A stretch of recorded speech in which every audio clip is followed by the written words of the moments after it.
ఏడాది క్రితం అధికారంలోకి వచ్చిన చంద్రబాబు నాయుడు గారి ఆధ్వర్యంలో అధికారంలోకి వచ్చిన కూటమి ప్రభుత్వం రావడానికి ముందు బరి తెగించి ఏదైతే డిక్లేర్ చేశారో మేము వస్తే రెడ్ బుక్ రాజ్యాంగం ఉంటుంది, రెడ్ బుక్ పాలన ఉంటుంది, ఏదో మాటలు చెప్తున్నారు అనుకున్నాం. కానీ దాని పర్యవసానాలు వచ్చినప్పటి నుంచి వాళ్ళు మొత్తం అన్ని వ్యవస్థలను భ్రష్టు పట్టించి, ముఖ్యంగా పోలీసు వ్యవస్థను,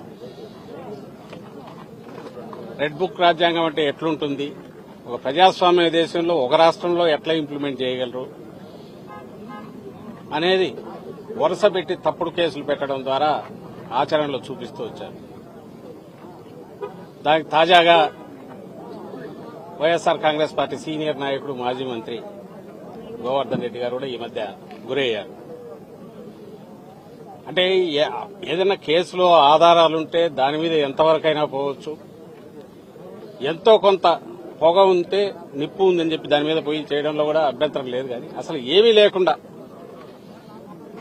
కల్పిత కథలన్నీ కలపడము, ఓ స్క్రీన్ ప్లే తయారు చేయడము, పాత్రలు సృష్టించడము, వాళ్ళ ఎల్లో మీడియాలో ఒక వారం 10 రోజులు నెల రోజులు నడపడం, ఆ తర్వాత వాళ్ళని ఎక్కడో పట్టుకొని కన్ఫెషన్ అని రాసుకోవడం, ఆ తర్వాత దానికి సంబంధించి ఏదో సెక్షన్లు పెట్టి ఎఫ్ఐఆర్ తయారు చేయడం, అది 10 ఏళ్ల క్రితందో 5 ఏళ్ల క్రితందో ఎప్పుడైనా సరే ఆ కాగితాలన్నీ పెట్టేసుకుని ఈ పత్రికల్లో వచ్చినప్పటికీ జనంలో మెదళ్లలోకి ఎక్కించిన విష ప్రచారంతో ఎక్కించినవన్నీ కథలన్నీ ఎక్కించి పట్టుకురావడం, జైల్లో వేయడం. అది సోషల్ మీడియాతో మొదలై నాయకులు అందరినీ తిరుక్కొని పరాకాష్ఠకి ఏదైతే భయపడుతున్నామో అది జరుగుతుంది. సామాన్య ప్రజలు కూడా దానికి పూర్తిగా ఇదే. ఒక్కసారి నీకు వ్యవస్థ దెబ్బతిన్నాక, విశృంఖలత్వం వచ్చాక, ఎవరికి జవాబుదారీతనం లేనప్పుడు ఏం జరుగుతుంది అనేది ఏడాది తర్వాత ఇప్పుడు చూస్తున్నాం. దీనికి ఇలా వీళ్లు చేయడం వల్ల ఏదో సాధిస్తారనుకుంటే అది పొరపాటు. ఒక నెల రోజులో 2 నెలల్లో నాయకులను, కార్యకర్తలను, సోషల్ మీడియా యాక్టివిస్టులను జైల్లో పెట్టొచ్చు. కానీ బయటకు వచ్చేసరికి ఎలా తయారవుతున్నారంటే మరింత గట్టిగా తయారై వస్తున్నారు. వైఎస్ఆర్సీపీ మరింత బలపడుతోంది. భయము, బాధ ఏదంటే ఈ విశృంఖలత్వం పెరిగిన తర్వాత రాష్ట్రంలో ఓ సిస్టమ్స్ అలవాటు పడిన వ్యవస్థ, పోలీసు వ్యవస్థ, అది గాడి తప్పితే ఎట్లుంటుందనే ఫలితాలు మనం ఏ బీహార్లోనో ఆటవిక రాజ్యాల్లోనూ చూస్తాము. నిరంకుశత్వం ఉన్నప్పుడు ఎమర్జెన్సీ టైంలో చూశాం.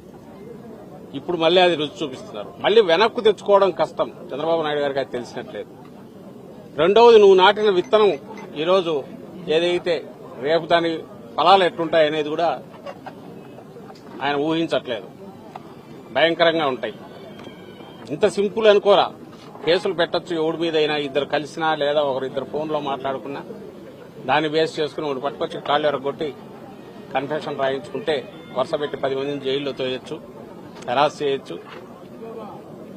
ఏదంటే అది స్థానిక సంస్థల ఎన్నికల్లో చూశాం, ఈ మధ్య జరిగిన ఉప ఎన్నికల్లో, నిన్నటికి నిన్న తెనాలిలో చూశాం. కేసు ఏదైనా తప్పులు చేస్తే కేసు పెట్టచ్చు, తప్పులేదు. రోడ్డు మీద కూర్చోబెట్టి సినిమాల్లో కదా మనం చూసి భయం వేస్తుంటది, ఒళ్ళు గగురు పోస్తుంది.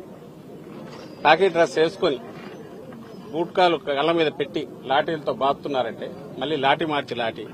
అసలు ఎక్కడున్నాం మనం? ఇదంతా దేని ఫలితం అంటే ఏడాది క్రితం వచ్చిన వీళ్ళ రెడ్ బుక్ పాలన ఫలితం. నిన్న చూశాను, అసలు ఎక్కడున్నామో కూడా అర్థం కాలే. ఈ జిల్లాలో కావలిలో ఎక్కడో ఏదో స్టేజ్ మీద మొత్తం బట్టలు లేకుండా డాన్స్ చేస్తున్నారు. అసలు దానికేం ఎక్కడ ఇంతవరకు ఎప్పుడు ఇట్లా జరగల. ఎక్కడన్నా కొండల్లోనో ప్రైవేట్ గెస్ట్ హౌస్లోనో ఎక్కడైనా జరిగితే ఏమని అనుకోవచ్చు. ఎవరు పట్టించుకునేవారు. మన సొసైటీలో, సభ్య సమాజంలో ఓపెన్ గా జరుగుతున్నాయి ఇవన్నీ. ఎందువల్ల ఇది సిస్టమ్ ఫెయిల్ అయిపోయింది. వాళ్ళకు తాబేదారులుగా ఉండే అధికారులను ముందు పెట్టి నడిపిస్తున్నారు. డ్రెస్సులో, కాకి డ్రెస్సులో గూండాయిజం అనేది ఒకప్పుడు అనుకునేవాళ్ళం, అది కళ్ల ముందు ఇప్పుడు కనపడుతుంది. వాళ్ళు ఒకసారి అదుపు తప్పినాక వాళ్లకు వాళ్లే రాజులు అవుతారు. అప్పుడు ఏ వ్యవస్థ పనిచేయదు. చంద్రబాబు నాయుడు గారికి అది ఎక్కినట్లేదు. ఆయనకు గాని, ఆయన కొడుకు గాని, ఈ ప్రభుత్వానికి గాని ఏం పర్వాలేదు. వైఎస్ఆర్సీపీ బలమైన పార్టీ మరింత బలపడుతోంది. ఈయన ఎంత నొక్కాలని చూస్తే బంతిని గోడ కొట్టి ఎట్లా తిరగొస్తుందో అంతగా బలపడుతోంది. నేను ఇంతకుముందు అన్నట్టు మా వారి దానికంటే కూడా రాష్ట్రాన్ని ఎటు తీసుకుపోతున్నారు వీళ్ళు.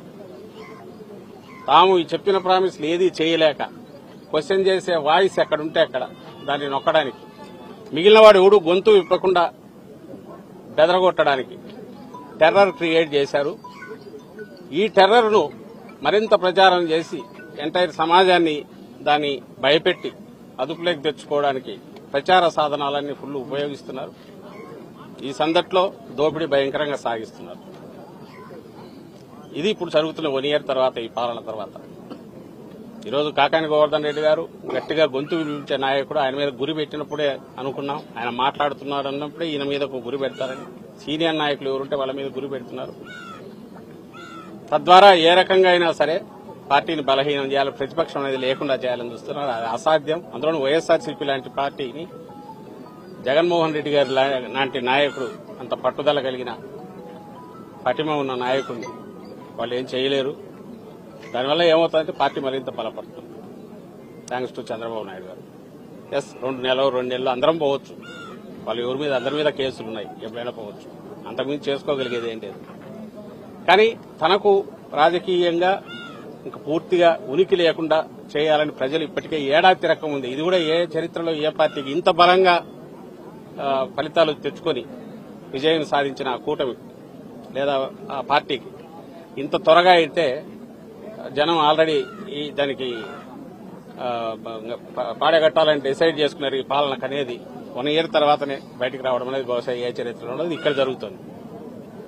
దీని ఫలితాలు రాను రాను భయంకరంగా ఉంటాయి. ఇప్పటికైనా రియలైజ్ అయ్యి సిస్టమ్స్ గాడిలో తెచ్చుకోకపోతే తర్వాత దాన్ని మళ్లీ గాడిలోకి తీసుకురావడం అసాధ్యమైన విషయం ఆయన గుర్తించాలని ఆశిస్తున్నాం.